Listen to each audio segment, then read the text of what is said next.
Hi friends, നമ്മളിന്നിവിടെ ഒരു spicy chicken റോസ്റ്റാണ് തയ്യാറാക്കാൻ പോകുന്നത്. അതിനായിട്ട് ഒരു ബൗളിൽ ഒരു സ്പൂൺ നിറയെ കാശ്മീരി ചില്ലി പൗഡർ ചേർത്ത് കൊടുക്കുക. അതേ സ്പൂണിൽ തന്നെ ഒരു സ്പൂൺ നിറയെ ഉപ്പ് ചേർത്ത് കൊടുക്കുക. ആവശ്യമെങ്കിൽ നമുക്ക് നോക്കിയിട്ട് അവസാന ഭാഗത്ത് ചേർത്ത് കൊടുക്കാവുന്നതാണ്. ഇനി അതിലേക്ക് അല്പം മഞ്ഞൾപ്പൊടി ചേർത്ത് കൊടുക്കുക. ഒരു വലിയ സ്പൂൺ നിറയെ വെളിച്ചെണ്ണ ചേർത്ത് കൊടുത്ത് നന്നായി മിക്സ് ചെയ്യുക.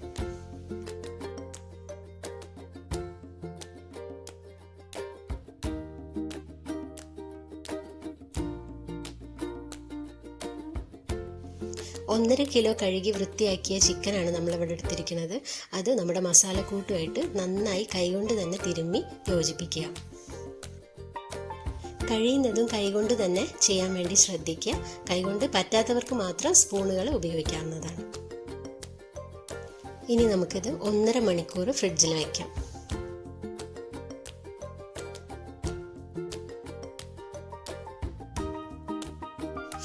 ഫ്രീസറിലൊന്നും സൂക്ഷിക്കേണ്ട കാര്യമില്ല.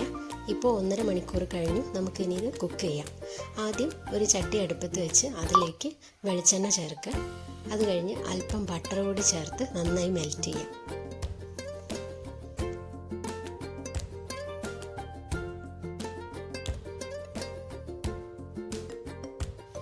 ഇനി ഇതിലേക്ക് 20 അല്ലി വെളുത്തുള്ളി നന്നായി കുനുകുന അരിഞ്ഞതും 1.5 ഇഞ്ച് വലുപ്പത്തിലുള്ള ഇഞ്ചി കൂടി നന്നായി കൊത്തി അരിഞ്ഞതും കൂടെയാണ് ചേർത്ത് കൊടുക്കാൻ പോകുന്നത്.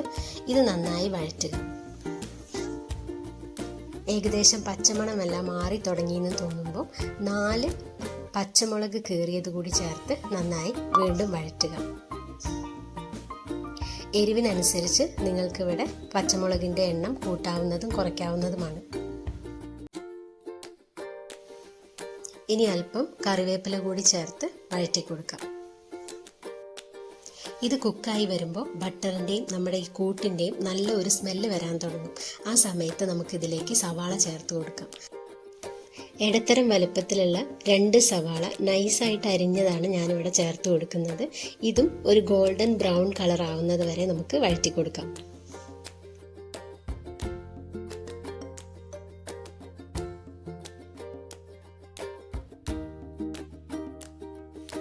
സവാള കുക്കായി വന്നിട്ടുണ്ട്. ഇനി ഇതിലേക്ക് പൊടികൾ ചേർത്ത് കൊടുക്കാം.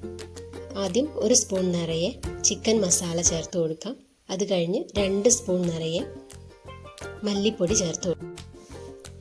ഇനി നമുക്ക് അല്പം കൂടി മഞ്ഞൾപ്പൊടി ചേർത്ത് കൊടുക്കാം. പൊടികളുടെ പച്ചമണം മാറുന്നത് വരെ ഒന്നുകൂടി നന്നായി വഴറ്റുക.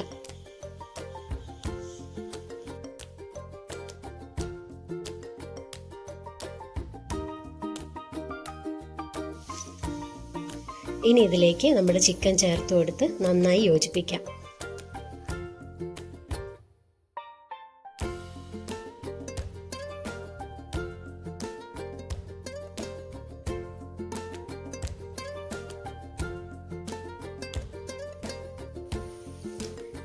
നന്നായി യോജിപ്പിച്ച ശേഷം ഇത് അടച്ചു വെച്ച് ഒന്ന് വേവിക്കാം. നമ്മളിതിലേക്ക് വെള്ളം ചേർക്കുന്നേ ഇല്ല കേട്ടോ. അതുകൊണ്ട് അല്പം കഴിയുമ്പോൾ ചിക്കനിൽ നിന്ന് തന്നെ വെള്ളം ഇറങ്ങി വരാൻ തുടങ്ങും. ഈ സമയത്ത് തീ ഒരു മീഡിയം ഫ്ലെയിമിലേക്ക് മാറ്റി നന്നായി അടച്ചു വെച്ച് നമുക്ക് വേവിച്ചെടുക്കാം.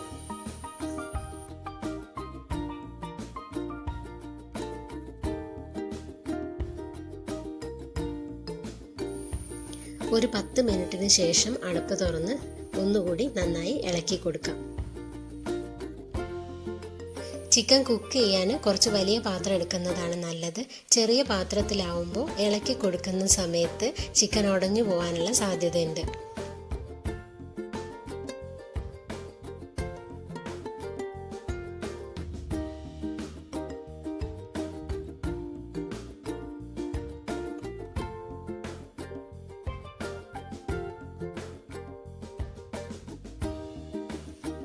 ഇപ്പോൾ ഏകദേശം ഒരു 35 മിനിറ്റ് കഴിഞ്ഞു.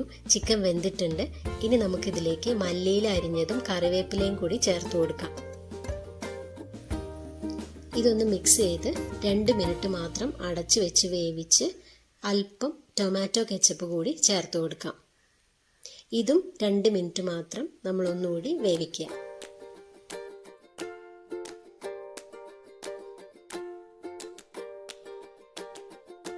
ഇനി ഇതിലേക്ക് അല്പം ബട്ടർ ചേർത്ത് കൊടുക്കാം. ഈ ബട്ടറിൻ്റെ ടേസ്റ്റും സ്മെല്ലും നമ്മുടെ ചിക്കനെ ഒരു സ്പെഷ്യൽ ഡിഷാക്കി തന്നെ മാറ്റി തരുന്നുണ്ട് കേട്ടോ.